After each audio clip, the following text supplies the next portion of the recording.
Ang Methuselah, isang Great Basin bristlecone pine, ay nakatayo bilang isang bantayob ng panahon.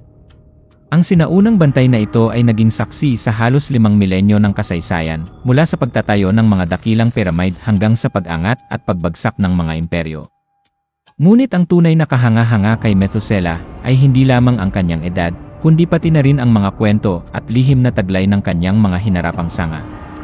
Natuklasan si Methuselah noong dekada 1950 ni Edmund Schulman, isang dendrochronologist, isang siyentipikong nag-aaral ng mga singsing ng puno upang tuklasin ang kasaysayan, o tinatawag ding tree detective. Simula noong 1939, ginugol ni Schulman ang bawat tag-init sa paghahanap ng pinakamatatandang nabubuhay na puno sa Estados Unidos.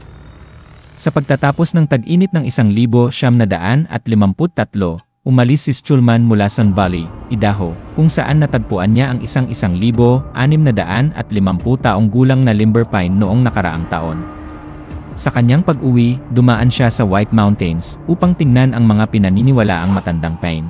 Ang pagkakatuklas ni Schulman ay isang malaking tagumpay dahil ipinakita nitong kayang mabuhay ng bristlecone pine ng libu-libong taon. Noong tag-init na yon, natagpuan ni Schulman ang perpektong kondisyon, ang pinakadulong hangganan ng tuyong kagubatan, mga batong calcareous, at kakaunting pag-ulan.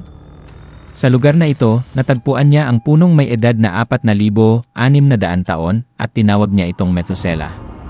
Pinangalanan ang puno mula sa biblikal na Methuselah, na nabuhay ng 969 taon bilang simbolo ng pambihirang katagalan ng buhay. Ngunit, bago pa man natuklasan ni Schulman, matagal nang kilala ng mga katutubong Amerikano, partikular ng tribong Paiute, ang mga sinaunang punong ito. Si Methuselah, ang Great Basin bristlecone pine na tinatayang may edad na 4,800 taon, ay nakaligtas sa ilan sa pinakamalalalang tagtuyot sa kasaysayan dahil sa kanyang pambihirang kakayahang umangkop sa matitinding kapaligiran. Itinuturing ng mga siyentipiko ang mga bristlecone tulad ni Methuselah bilang mga extremophile dahil namumuhay sila sa mahihirap na kondisyon gaya ng manipis na lupa, napakalamig na temperatura, malalakas na hangin, at napakakaunting tubig. Mabagal na paglaki at siksik na kahoy na mayaman sa dagta. Napakabagal ng paglaki ni Methuselah, kaya't napakasiksik ng mga singsing ng paglago at napakatibay ng kahoy nito laban sa pagkabulok, insekto, at fungi. Ang katatagang ito ang tumutulong sa kanya na makaligtas sa matagal na stress mula sa kapaligiran, matagal na paghawak ng mga karayom, hindi tulad ng karamihan sa mga pine na naglalagas ng karayom kada 2 hanggang 4 na taon. Kayang panatilihin ni Methuselah ang kanyang mga kumpol ng karayom ng hanggang 45 taon. Dahil dito, nababawasan ang enerhiya at tubig na kailangan para muling magpatubo ng dahon, kaya natitipid ang mahahalagang yaman lalo na sa tagtuyot, kaunting buhay na tissue, madalas. Manipis na bahagi lamang ng buhay na kahoy ang nag-ugnay mula ugat hanggang sa ilang aktibong sanga, habang ang karamihan ng puno ay nagiging patay na protektibong baluti. Binabawasan nito ang pangangailangan sa tubig at sustansya, habang pinoprotektahan ang puno laban sa pinsala, paglaki sa mataas na altitude. Ang kinalalagyan ni Methuselah malapit sa tree line sa subalpine zone ay nangangahulugang mas malamig ang klima at mas kaunti ang peste, kaya nababawasan ang panganib ng sakit at pagkabulok na tumutulong din sa kanyang kaligtasan tuwing tagtuyot. Pagkuha ng tubig sa limitadong panahon, umaasa si Methuselah sa maikling panahon ng pagkatunaw ng nyebe mga 6 na linggo bawat taon upang sumipsip ng tubig. Ang mga ugat nito ay nakaangkop upang masulit ang pagsipsip ng tubig sa maikling panahong ito, na nagbibigay daan sa punong makaligtas sa mahahabang tagtuyot. Sa kabila ng mga kakayahang ito, ang mga kamakailang matitinding tagtuyot, kasabay ng tumataas na temperatura, pananalasa ng bark beetle, at mga sunog sa kabubatan ay nagdadala ng mga bagong banta kay Methuselah at sa iba pang matatandang puno. Ang siksik na dagta sa kahoy ni Methuselah ay may mahalagang papel sa pagprotekta laban sa mga peste at fungi sa pamamagitan ng ilang mekanismo. Pagselyo ng sugat, kapag nasugatan ang puno, dumadaloy ang dagta at tumitigas, siniselyuhan ang bahagi ng sugat. Ang malagkit na harang na ito ay pisikal na pumipigil sa mga insekto at fungal spores na makapasok sa loob ng puno, kaya naiiwasan ang impeksyon at pananalasa, kemikal na panlaban. Taglay ng dagta ang mga sangkap na nakakalason o nakakapanlaban sa maraming insekto at sakit. Ang depensang kemikal na ito ay nagtataboy sa mga peste na bumutas o mangitlog sa kahoy, kaya nababawasan ang pinsala. Pisikal na harang, ang kahoy na puno ng dagta ay napakasiksik at matibay, kaya mahirap para sa mga insekto na pasukin o para sa fungi na pamugaran. Ang matibay at dagtaing estruktura nito ay nagsisilbing natural na baluti laban sa pagkabulok at pananakop.